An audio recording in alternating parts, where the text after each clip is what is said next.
Hello, and welcome back to another Chris McPherson Show World Cup Daily for the 24th of February. Got plenty of cricket to unpack, both from the World Cup and otherwise. A little bit of news in there as well. Lots to talk about. If it's your first time with us or you haven't already, please hit subscribe on the channel. Get involved in those comments. Hit like on the video if you're enjoying it as well, and share the content with your cricket-loving friends. And of course, if you want to stay up to date with your sports shorts around this episode and on other topics that we talk, make sure to head over to our social media channels and give us a follow at The Chris Mack Show on Instagram, TikTok, Facebook, and X is where you'll find it. So let's get into it. We've got plenty to unpack. We've got records. We've got a semi-final venue confirmation and two massive previews, including a little bit of women's cricket. But let's start with the recap, and we've got the West Indies taking on Zimbabwe, and the Windies have put the tournament on notice. They smashed Zimbabwe by 107 runs at the Wankhede after piling on 254 for 6, the second highest total in men's T20 World Cup history, and they did it blazing 19 sixes, the most ever in a World Cup innings. Now, the wild part that underlies all of this is that Zimbabwe actually got off to a decent start with the ball. Garava returned and removed Brandon King early. Craig Evans took out Shy Hope, helped by a screamer of a catch from Brian Bennett. And at that point, you're thinking, okay, game on. Zimbabwe are going to turn this into a scrap. But then Shimron Hetmeyer decided to happen.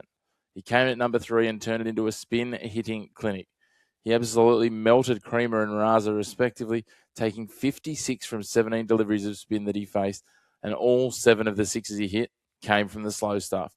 He flew to a 19-ball 50, a new West Indies fastest at the Men's T20 World Cup, on his way to 85. And it wasn't a one-man show. Rovman Powell found another gear late from stuck to takeoff and finished with 59, including a 106-metre bomb that almost landed in next week. Then the finishing crew rolled through. Rutherford, Shepherd, Holder, quick cameos, more sixes, and suddenly it's 250 plus, like it's not even that big of an achievement. You throw the Windies the ball then in Zimbabwe's chase, well, it was cooked early. 3 down inside the first 3 overs. Gus Modi, 4 for 28, ripped the middle out of it, including knocking over Raza, who still came out to bat after hurting his finger. Akil Hussain, 3 for 28, was just as nasty. His ball to Bennett, an absolute stunner.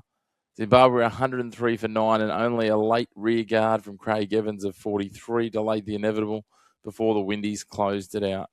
Bottom line, the West Indies didn't just win this one. They made a statement, and it's the biggest flex of the Super 8 so far, and likely and realistically the biggest flex of the World Cup so far. They're putting their name up in lights. We move on to the news, and a bit of venue politics is now officially in play at the T20 World Cup. The ICC has confirmed that semi-final 1 is what they're calling a floating fixture. That means it can be played in either Colombo or Calcutta, depending on who qualifies. If Pakistan make the semis, they will play semi-final 1 in Colombo. That is the first point. So irrespective of any other results, Pakistan in means semi-final 1 will be in Colombo on the 4th of March. If Pakistan don't qualify, but Sri Lanka do, and they're not playing India, that Sri Lanka are not playing India, then Sri Lanka get a home semi-final in Colombo. If neither Pakistan or Sri Lanka qualify, semi-final 1 will be in Kolkata, semi-final 2 will be in Mumbai, and India's path is locked in. India will play in Mumbai if they qualify. Unless they play Pakistan, then that one shifts to Colombo.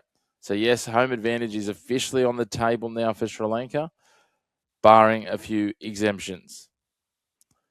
Now let's step to the previews. We've got the Australian women taking on the Indian women this afternoon, Australian Eastern Daylight Time, and we're looking forward to this one. They're coming off a rare home T20 series loss to India, and India have the advantage in the scorecard of this multi-series format after this. Australia don't hold a World Cup trophy right now, and this ODI leg feels where there's a possible power shift conversation. Does it get louder or does it cool off? But the headline, Alyssa Healy is back for one last hurrah, and this is the start of that swan song stretch that builds to that one-off test in Perth later on in this series. Australia will be hoping her presence does bring it back a bit of that old swagger, because in the T20s they were certainly outplayed in games 1 and 3. The equation is simple. Australia need at least 2 of the 3 ODIs to win the multi-series format outright. Game 1 will be at Allan Border Field, where Australia are unbeaten in ODIs. It's a proper home advantage, get right venue. India, though, they'll arrive with real belief after that T20 series win. They're the reigning ODI World Cup champions as well, and they'll remember that semi-final chase against Australia like it happened yesterday. They look deeper, calmer, and more confident than we've seen for years, and it's fair to say they've definitely closed that gap to the Aussies that they previously held. The key watch points, Healy. What form will she be in? Can she set the tone early after a bit of a break? On the flip side, Jemima Rodriguez is in absolute peak form and a momentum player. If she gets going, India will rise fast and grab the ascendancy. And then it's the team balance. Alana King should likely return for Australia.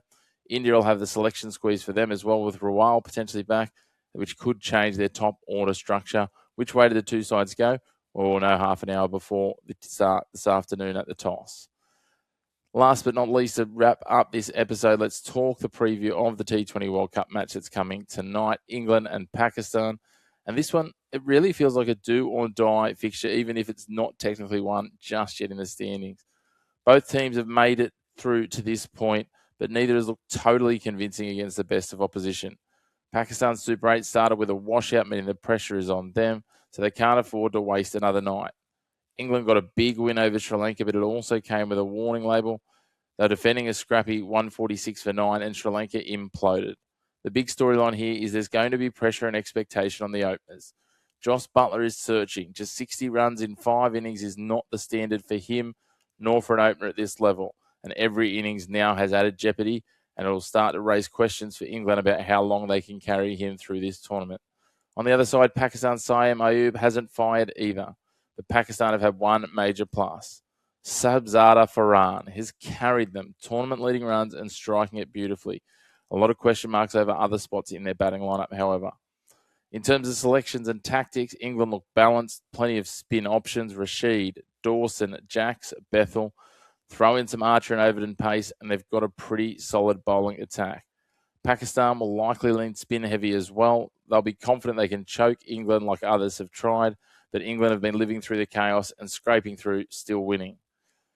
Something to note on the pitch, it will be a fresh wicket, expected to be a little bit better for batting than the slow one used for the England-Sri Lanka clash. That should really suit England, but it also gives Pakistan's top order a chance to finally put up a proper score. It's very much going to be about who can capitalise on the conditions. If Pakistan lose here, the squeeze is going to get real very, very fast on them. Well, that's your World Cup Daily for February 24th. The Windies went nuclear. Semi-final venues get spicy, and we've got 2 big games to come in terms of international cricket over the next 24 hours. Make sure if you haven't already to subscribe to the channel, hit like on the video if you're enjoying the content, and share it around. And let us know, are West Indies the most dangerous batting unit left in this tournament, or is it South Africa the powerhouse, or are India just floating in the shadows? But, of course, you can catch us on our socials as well for your sports shorts at The Chris Mack Show on your favourite social media platforms. But until next episode, a huge thank you to you for tuning in to your home of the black and white of sports. No grey opinions here.